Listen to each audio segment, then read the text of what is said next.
ब्रजभूषण शरण सिंह का बाहुबली बनने का सफर कई तरह के गंभीर आरोपों और तमाम तरह के विवादित मामलों से होकर गुजरता है।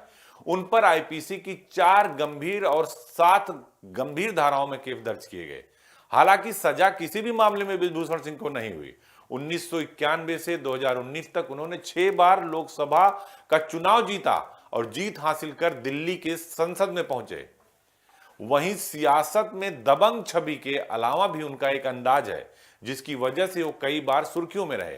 उन्हें लेखन, गायन और साहित्य से विशेष लगाव है। वो अपने भाषण में अक्सर गीत और कविताएं भी सुनाते हैं। ब्रजभूषण शरण सिंह की शख्सियत केवल राजनेता या बाहुबली तक सीमित नहीं है। गोंडा हो, बलरामपुर हो, आसपास के जिले हो, ब्रजभूषण शरण सिंह के कई दर्जन इंटर कॉलेज हैं, डीम्ड यूनिवर्सिटी हैं और कई शिक्षण संस्थान और पहलवानों का एक लंबा चौड़ा अखाड़ा है जहां रोज वो दंड बैठक मारते हैं। और इसी वजह से शायद ब्रजभूषण सिंह को पहलवानी में बहुत शौक है और पूरे देश में कुश्ती संघ के वो फेडरेशन के अध्यक्ष भी रहे। कई सारे आरोप भी लगे, लेकिन हर आरोप को ब्रजभूषण सिंह ने हमेशा गलत साबित कर दिया और खुद सच के चेहरे के साथ सामने निकल कर आ गए।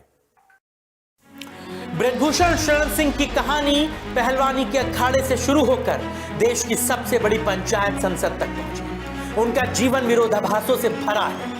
एक ओर साहित्य और शिक्षा के प्रति प्रेम, तो दूसरी ओर बाहुबली की छवि और गंभीर आरोप। उनमें से एक विवाद है भारतीय कुश्ती महासंघ का। यह विवाद जनवरी 2023 में शुरू हुआ जब भारत के कई शीर्ष पहलवानों, जिनमें ओलंपिक पदक विजेता साक्षी मलिक, बजरंग पूनिया और विश्व चैंपियनशिप पदक विजेता विनेश फोगाट शामिल थे, उन्होंने ब्रजभूषण शरण सिंह के खिलाफ मोर्चा खोल दिया। पहलवानों ने दिल्ली के जंतर मंतर पर कई दिनों तक धरना दिया।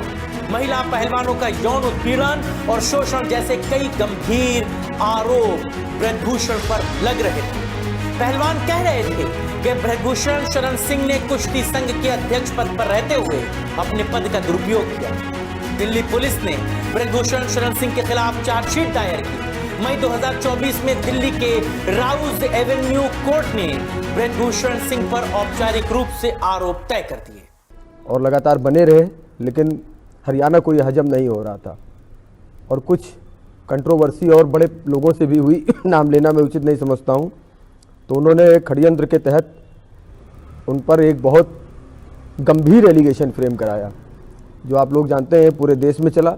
लेकिन उनका साहस, उनकी हिम्मत और उनका संघर्ष, उनका नेचर, वो अपने स्वभाव से ही गलत के खिलाफ शुरू से लड़ते रहे। उन्होंने इसका भी सामना किया और जो उन्होंने आप लोगों के समक्ष पहले दिन कहा था कि अगर रिंच मात्र भी गलत साबित होगा तो फांसी लटक जाऊंगा, 2 वर्ष, सवा 2 वर्ष बाद वही चीज़ें सामने आई। एक रिंच मात्र भी उनको गलत नहीं साबित कर सके लोग। ये षड्यंत्रकारी। अलग बात है कि नेताजी का नाम जपते जपते विधायक हो गए उनमें एक, और बाकी आप देख ही रहे हैं।